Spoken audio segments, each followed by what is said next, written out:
আলহামদুলিল্লাহ এমন একটি শব্দ, পৃথিবীর মানুষকে যদি অন্যান্য পশু পাখির মতো রব্বুল আলামিন একটা মাত্র শব্দ করার তৌফিক দান করতেন, যেমন গরু একটা শব্দ করে, ছাগল একটা শব্দ করে, ভেড়া একটা শব্দ করে, বাঘ একটা নির্দিষ্ট শব্দ করে, ঠিক কিনা বলেন? পাখ পাখালি যার যার সুনির্দিষ্ট শব্দ করে। যদি মানব জাতিকেও রব্বুল আলামিন সুনির্দিষ্ট একটি শব্দ করার তৌফিক দিতেন, সেই শব্দটি হতো আলহামদুলিল্লাহ। আরেকটি কথায় যাচ্ছে, দুনিয়ার সমস্ত লেনদেন, কায় কারবার, খেলাধুলা যখন শেষ হয়ে যাবে, কবর এবং হাসর পেরিয়ে, বিচার পেরিয়ে যখন মানব জাতিকে, জান্নাতীদেরকে জান্নাতে, জাহান্নামীদেরকে জাহান্নামে প্রবেশ করিয়ে দেওয়া হবে, মামলা শেষ, তখন জান্নাতবাসীর কাছে ফেরেশতারা জানতে চাইবেন, জান্নাত লাভের পর আপনাদের সর্বশেষ মনোভাবটা কি, অভিব্যক্তিটা কি? যেমন আমরা নির্বাচনে বিজয়ী প্রার্থীর কাছে জানতে চাই, পরীক্ষায় বিজয়ী ছাত্রের কাছে জানতে চাই, চাই না? খেলায় বিজয়ী খেলোয়াড়ের কাছে জানতে চাই। তখন জান্নাতবাসী বলবেন, দুনিয়ায় থাকা অবস্থায় আল্লাহ এবং রাসূলের পক্ষ থেকে, উলামায়ে কেরামের মাধ্যমে, মাহফিলের মঞ্চের মাধ্যমে, জুমার বয়ানের মাধ্যমে, তাবলীগের তালিমের মাধ্যমে, সমস্ত মাধ্যমে আল্লাহর তরফ থেকে যত ওয়াদা পেয়েছিলাম, মৃত্যুর পরে সে সমস্ত ওয়াদা পুঙ্খানুপুঙ্খভাবে আমরা সত্য পেয়েছি।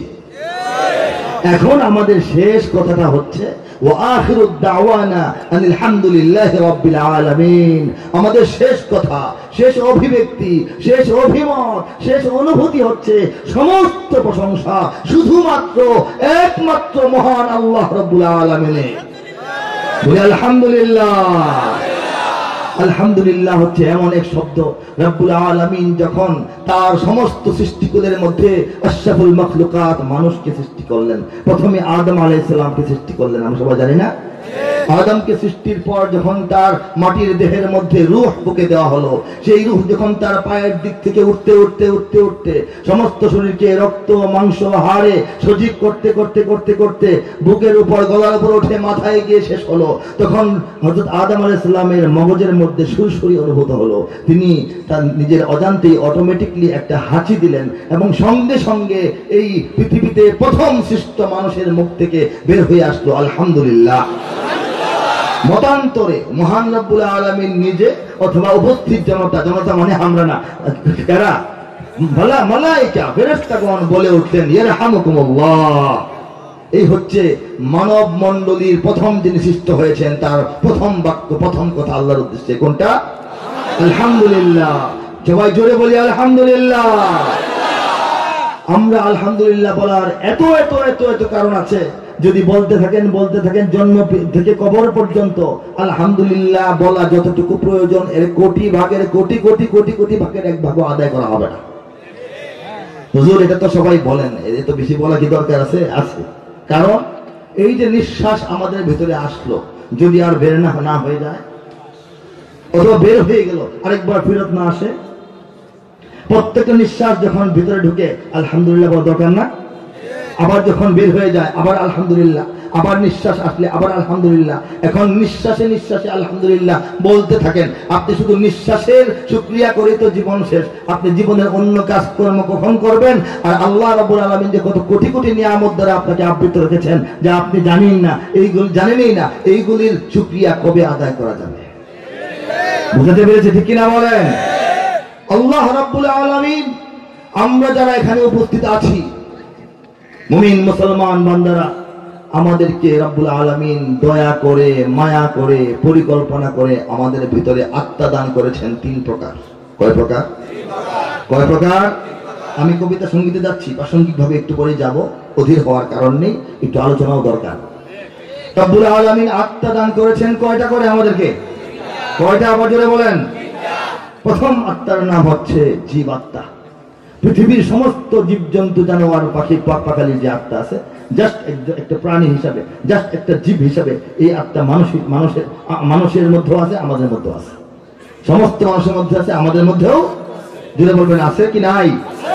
এই জীব আত্মা হলো সেই প্রাণ, সেই আত্মা, যে আত্মাটা চলে গেলে জীব হয়ে যায় নির্জীব, শরীর হয়ে যায় লাশ, জীবন্ত প্রাণী হয়ে যায় মৃত, ঠিক কিনা বলেন?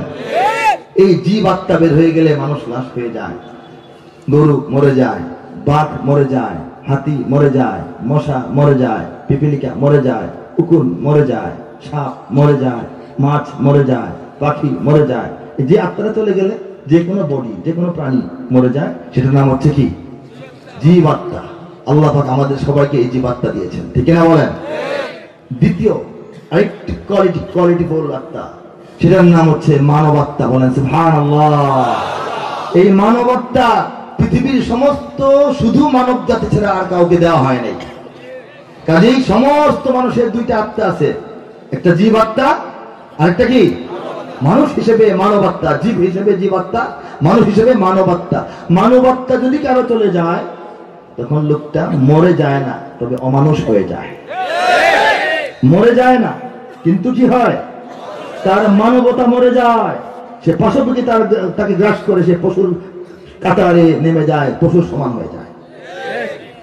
সারা দুনিয়ায় যত পাশবিক ঘটনা ঘটছে, যারা ঘটাচ্ছে তাদের মানবতা নাই।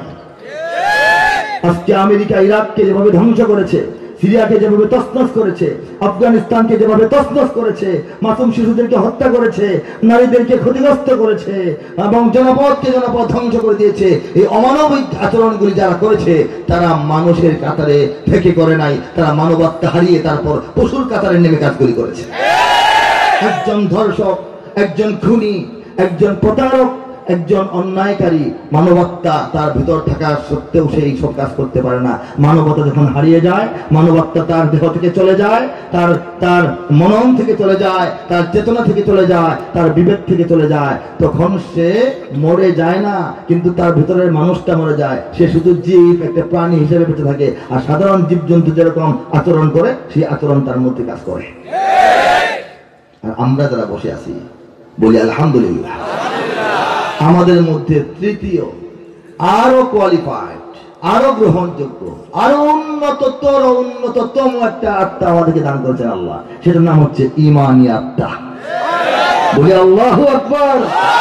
এটা মানব জাতির সমস্ত মানুষকে আল্লাহ পাক দান করেন নাই। ঈমানী আত্মা হচ্ছে সেই আত্মা, যে আত্মার সাহায্যে মানুষ সৃষ্টি হিসেবে স্রষ্টার পরিচয় বুঝতে পারে, জানতে পারে, স্রষ্টাকে মানতে পারে, স্রষ্টার অনুগত হতে পারে, স্রষ্টার দলে থাকতে পারে, স্রষ্টার দুশমনদের বিরুদ্ধে দাঁড়াতে পারে। ঠিক কিনা জোরে বলেন?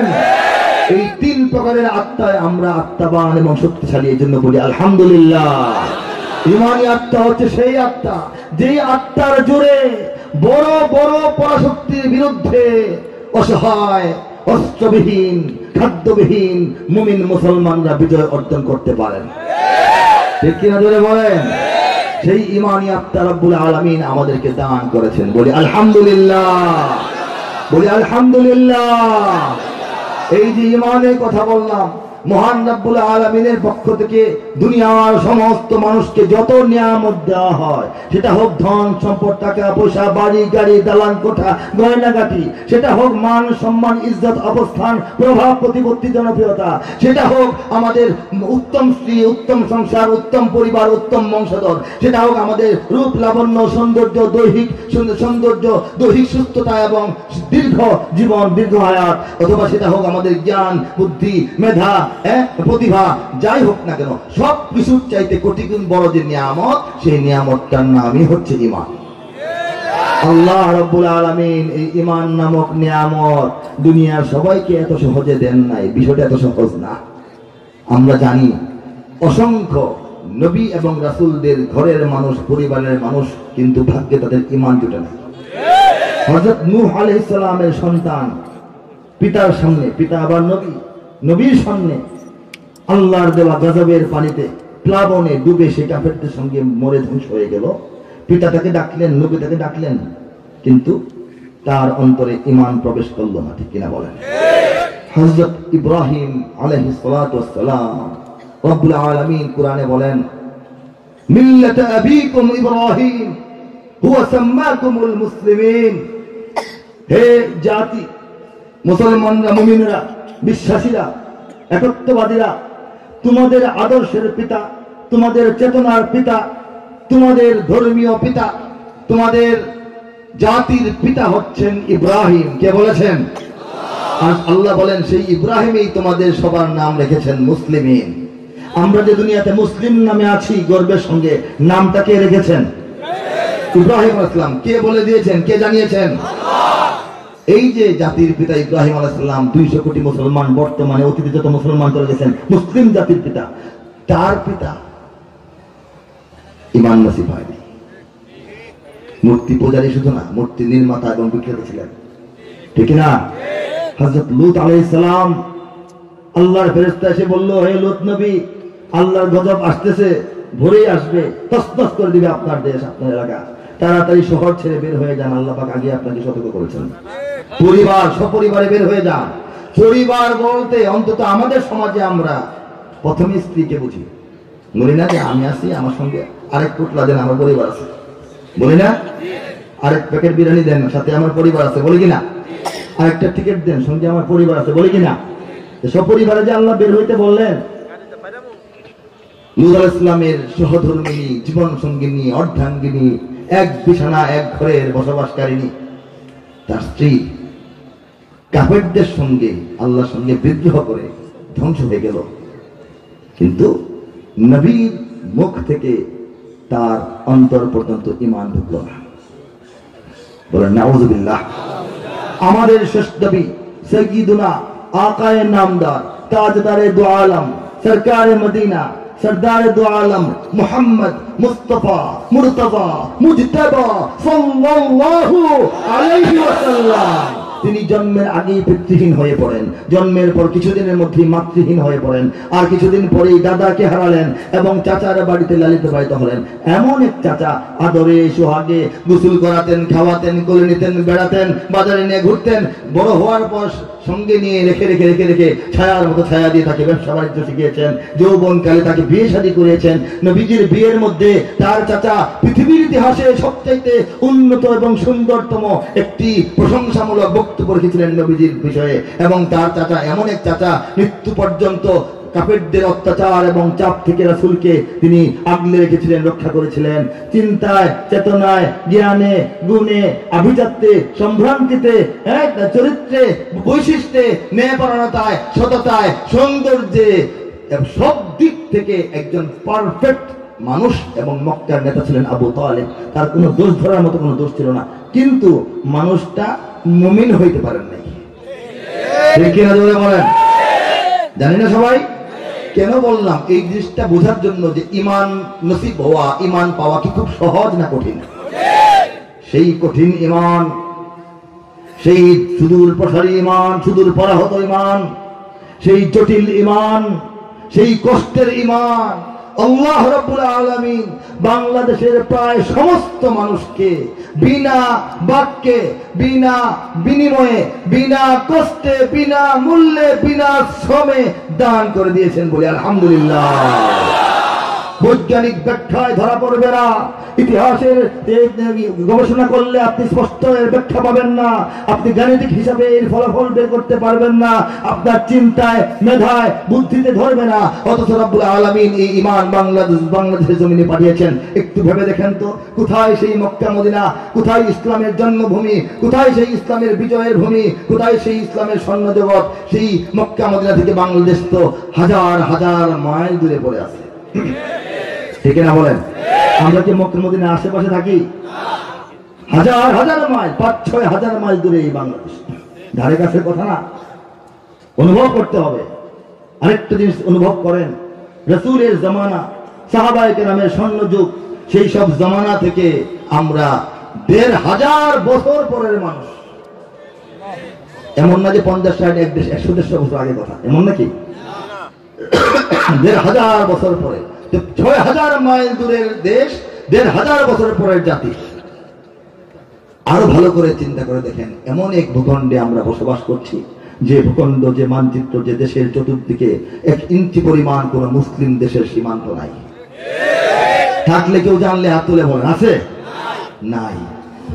বরং প্রবল মুসলিম বিদ্বেষী, তাওহীদ পরিপন্থী, চরম আগ্রাসী, আধিপত্যবাদী এবং চরম সাম্রাজ্যবাদী এক বিরাট মহাশক্তির ভিতরে একটি ছোট্ট বাংলাদেশ সাগর পাড়ের দেশ, বন জঙ্গলের দেশ, পোকামাকড়ের দেশ, গরিব মানুষের দেশ, বেশিরভাগ অশিক্ষিত মানুষের দেশ।